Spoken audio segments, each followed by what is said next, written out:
स्वागत है आपका मेरे YouTube चैनल पर। आप सभी का बहुत बहुत धन्यवाद। आपका बहुत सपोर्ट हमें मिल रहा है। इस तरह से जॉगिंग करें। आज मैं आपको थोड़ा सा ही दिखा रही हूँ, ऊपर ही लेवल का जॉइंट मूवमेंट। थोड़ा सा रनिंग करें, वार्म अप करें।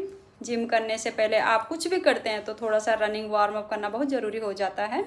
इससे हमारी इंजरी होने का खतरा टल जाता है। इंजरी, कोई भी इंजरी नहीं होती है, मसल्स से लेकर किसी भी तरह की शरीर में कोई दिक्कत नहीं आएगी अगर हम थोड़ा सा इस तरह से रनिंग करते हैं तो।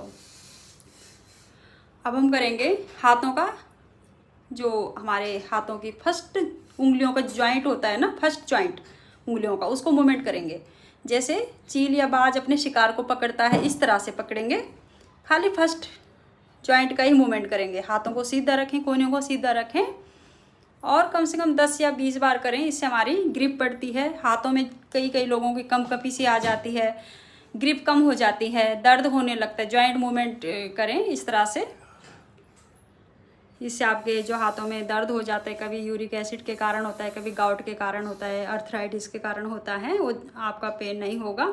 या कई लोग बोलते हैं हमें चिकनगुनिया जब से हुआ तब से हमारा दर्द जा ही नहीं रहा। तो इस तरह से ज़रूर आप करें, आपका दर्द बिल्कुल ठीक हो जाएगा।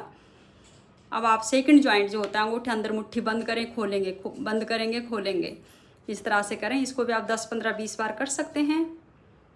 अब आप अंगूठे अंदर मुट्ठी बंद करें और रोटेट करें, अपनी कलाइयों को रोटेट करें।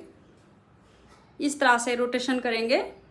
पहले बाहर की तरफ करेंगे, फिर अंदर की तरफ। 10 बार या 15 बार आप बाहर की तरफ रोटेशन करें, फिर अपोजिट साइड में रोटेशन करें। इससे हमारी कलाइयाँ मजबूत होती है।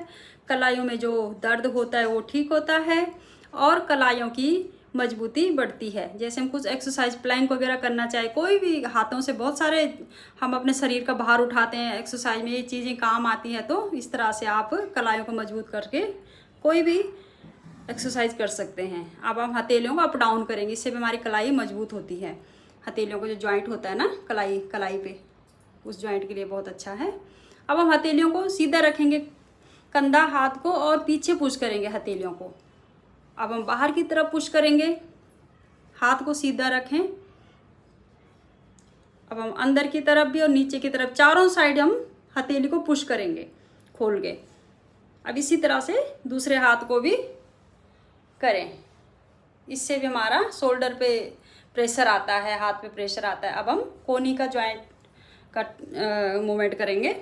सांस लेते हुए कंधों को टच करेंगे हाथों से और सांस बाहर छोड़ते हाथों को नीचे छोड़ेंगे, ऐसे जिस तरह से आप वीडियो में देख रहे हैं। चैनल को सब्सक्राइब कीजिए और एक्सरसाइज कीजिए। स्वस्थ रहें, मस्त रहें। धन्यवाद।